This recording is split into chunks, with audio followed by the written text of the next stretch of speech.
En 2018, j'ai été enlevée, enfin pour abductée, oui, mais enlevée par un draco. Faut savoir que les dracos, c'est pas. Ils vont pas vous forcer, ils vont forcer la main plutôt. Ils vont faire croire qu'il n'y a pas d'autre solution, ils vont vous faire croire que vous êtes au pied du mur. Ils vont jouer avec vos espérances, vos peurs, vos doutes, tout ce qui peut faire en sorte de vous manipuler pour que vous preniez des décisions qui aillent dans leur sens. En fait, peu importe. Si vous, je sais pas moi, vous pensez être en contact avec des galactiques, ils vont se faire passer pour ces galactiques-là, pour avoir votre consentement pour quelque chose. Parce que beaucoup de gens pensent que le consentement c'est explicite, que c'est oui ou non. C'est pas du tout ça. C'est rarement très explicite. Parfois c'est juste... je vais vous raconter ce qui m'est arrivé. En fait, j'étais en train de faire une méditation, pardon, pour rencontrer ma famille d'âmes stellaires. Parce que je savais que je venais d'ailleurs, mais je savais pas vraiment d'où. Et j'avais envie de savoir. Sauf qu'à un moment donné, il y a un draco qui s'est pointé dans ma chambre. Un draco, ça fait 2,40 m. Ça fait 2,40 m, c'est musculeux, c'est de l'écaille. Et c'est très ferme.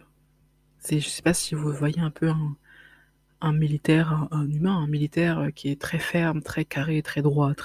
C'est impressionnant déjà quand ce sont des humains, alors imaginez un draco de 2,40 m. Et du coup, c'est que je faisais ma méditation, et quand j'étais entre l'éveil et le sommeil, il y a une force qui s'est fondue, je dirais, sur moi, qui m'a bloqué. Ça m'a fait mal, parce que je sentais que quelque chose ou quelqu'un, parce qu'au début je savais pas ce que c'était, qui me bloquait, j'arrivais pas à bouger. J'ai voulu ouvrir les yeux, on m'a empêché d'ouvrir les yeux, et donc du coup c'est à ce moment-là que je suis sortie de mon corps. Complètement. Je n'étais pas du tout en projection astrale, je suis complètement sortie. Et quand je suis sortie, du coup, quand on sort de son corps, quand on est en astral, on voit ce qu'il y a, on voit le reste de l'astral, du coup. Et on voit aussi ce qu'il y a dans la matière. Et j'ai vu une masse passer à travers ma fenêtre et mes rideaux, sans que ça bouge. Donc déjà, je comprenais l'esprit de quelqu'un qui a jamais vu quoi que ce soit qui sort de l'ordinaire, voir une masse passer à travers des fenêtres et des rideaux sans que rien ne bouge. Déjà ça, c'est effrayant. Je comprends pas ce qui se passe. Et à un moment donné, les choses deviennent plus nettes. Et je vois le draco. Je le vois. 2,40 m, parce que 2,40 m, c'est la taille de mes fenêtres. C'est un draco, enfin celui que j'ai vu en tout cas, c'est de la puissance des muscles et de l'écaille. C'est vraiment ça. Je sentais au plus profond de moi-même qu'il pouvait m'arracher les entrailles en un claquement de doigts.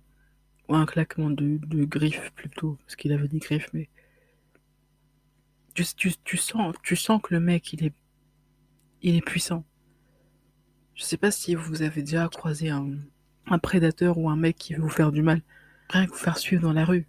La sensation que vous savez que vous êtes en danger, vous savez qu'il peut se passer quelque chose.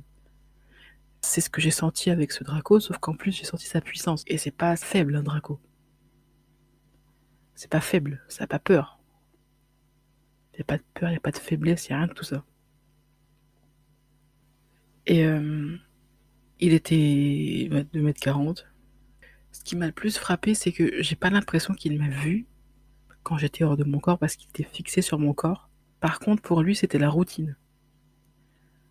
La routine, dans le sens où il était juste là, il s'est avancé vers moi, déjà j'étais terrifiée. Et en plus, il se penche pour... alors, je crois qu'il voulait prendre mon corps physique parce il s'était apprêté à mettre sa main sous mes genoux et sous mes omoplates. Donc, mon corps physique était le but, j'ai envie de dire. Sauf que je lui ai dit non. Je lui ai dit stop, télépathiquement, et il s'est arrêté net. Et c'est là que j'ai eu des doutes. Parce que nos méchants sur Terre, pardon, mais ils en ont strictement rien à faire que vous dites non ou pas, en fait. Quand on voit, bien sûr, il y a des viols, il y a des agressions, il y a des lynchages, les gens disent non, arrête, ça arrête personne. Donc du coup, le fait qu'ils disent non, ça m'a un peu induit en erreur. J'étais confuse. Et donc du coup, il arrête, net. J'essaie de reprendre mon souffle, entre guillemets, parce que j'étais en astral, mais mon corps, je sentais que mon cœur battait à tout rompre, en fait. Je le sentais, mais j'étais pas dans mon corps. Donc il fallait que je me calme.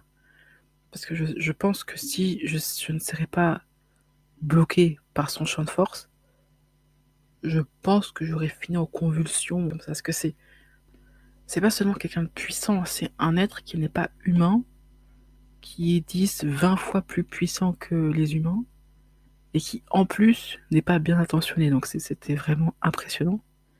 Et c'était la première fois d'ailleurs que je voyais un Draco d'aussi près. Et je pense qu'il était vraiment là, parce que je voyais les reflets de la télé sur son ventre et sur son torse. Il tente, je dis non, 2 ou 3 fois. À un moment donné, je lui dis non, reste où tu es. Et c'est ce qu'il fait. Il reste là où il est. C'est pour ça que je comprends les gens qui se font berner, parce que il y a ce respect du libre arbitre. Sauf que c'est pas parce que quelqu'un respecte votre libre arbitre qu'il est bien intentionné. Du coup, pour revenir à l'histoire, il attend, il s'est assis sur ma chaise, il a fait un mouvement avec sa main vers l'avant, en ma direction. Ça a créé une sorte de bulle autour de moi, une bulle vert, un peu gélatineux, transparent, et c'est translucide, et c'est en perpétuel mouvement.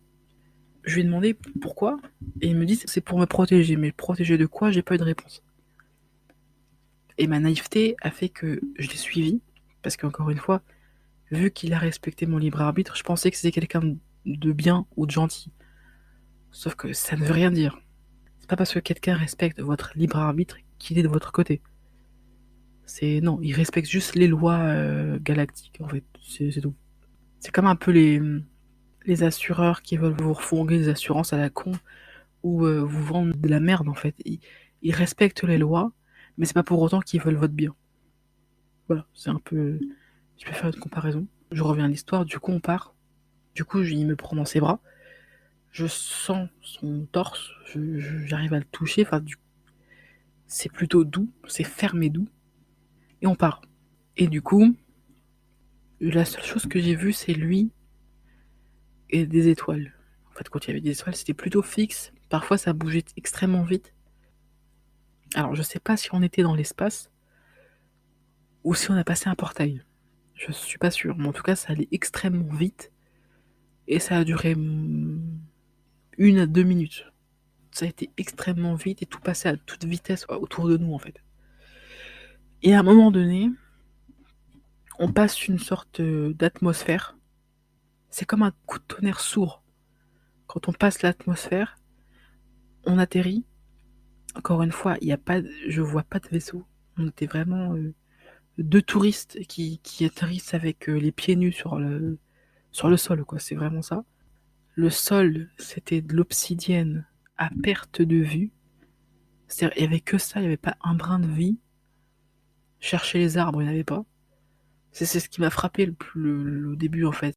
Le sol est froid, c'est noir, mais c'est pas noir, c'est pas du sable ou de la cendre, ou c'est pas du tout ça. C'est entre le carrelage et le parquet en sensation, et c'est aussi froid qu'entre le carrelage et le parquet, et c'est comme des pavés d'obsidienne. Je sais pas si vous voyez, l'obsidienne, c'est une pierre noire, mais noire, très très très, très très sombre, très profonde. C'est ce noir-là à perte de vue. Il y avait que ça. Le ciel était gris foncé et on avait la même lune avec la même lumière. Et moi, naïve, je me dis, tiens, qu'est-ce qui se passe? Je vais rencontrer ma famille d'âmes, machin. Parce que je pensais toujours que c'était ça. Sauf que pas du tout. Pas du tout. Monsieur Draco, parce que je sais pas son prénom du coup, parce qu'il s'est pas présenté. Monsieur Draco me pose. Et ensuite, il fait un pas en arrière. Un peu comme les militaires qui sont au repos. Il me pose, il fait un pas en arrière, il se met au repos. Et là, je comprends qu'il y a un problème. Parce que normalement, vu la méditation que j'étais en train de faire, je me disais peut-être que je vais rencontrer ma famille d'âmes. Je me dis peut-être qu'en fin de compte, je fais partie des Dracos, sauf que ben, pas du tout en fait. pas du tout, c'est que c'est ma naïveté et la confusion que j'ai eue quand il a respecté mon libre arbitre qui a fait que je l'ai suivi. Enfin, là, je me rends compte qu'en fin de compte, c'est pas du tout mon pote.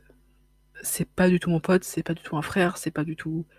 C'est un mec qui est venu chercher une humaine, qui l'a posée là, il se recule et il attend. Au début, j'ai pas compris ce qu'il attendait. Et ensuite, à l'horizon, il y a comme un énorme mur. Un peu, j'ai pensé au mur de Trump. C'est vraiment un mur qui va de part et d'autre, en fait. C'est translucide et ça cache comme une espèce de ville derrière, ou une espèce de base, ou quelque chose. Il y a des buildings derrière, mais j'aperçois seulement. C'est pas du tout net. C'est vraiment caché derrière un mur semi-transparent, translucide. C'est vraiment très flou. Et ensuite, il y a un être qui arrive. Un être, alors il fait au moins 1 mètre de plus que le Draco. Sauf que lui, c'est pas un Draco, c'est un gris. C'est un grand gris. Et quand je le vois au loin, son visage était très flou, comme s'il avait la volonté de me cacher quelque chose ou de me cacher son visage. Son visage était flou, mais j'ai pu apercevoir des yeux noirs d'obsidienne en amande et qui remontent vers le haut. Un peu comme les petits gris qu'on voit dans le mainstream, un peu les yeux en amande en biais. Là. C'est un peu comme ça, sauf que lui était beaucoup, beaucoup, beaucoup plus grand. Et il arrive, c'est un peu bizarre, mais il m'a paru très pédant. J'avais l'impression que tout était fait pour m'impressionner. Sauf que j'avais vu qu'il en faisait trop. Il avait une espèce de grande cape avec un grand col, des grandes manches, un peu à la chauve-souris avec un col qui remonte. Vous voyez les cols en V des kékés là, mais un peu comme ça, sauf que c'est arrondi et ça remontait presque jusqu'à ses yeux en fait. Ça prenait du début de ses clavicules en passant par tout son col jusqu'à l'autre clavicule. En fait, c'est vraiment un grand col comme ça qui remonte. Il était très princier, mais c'est pas vraiment un prince, quoi. Il en faisait des tonnes, en fait.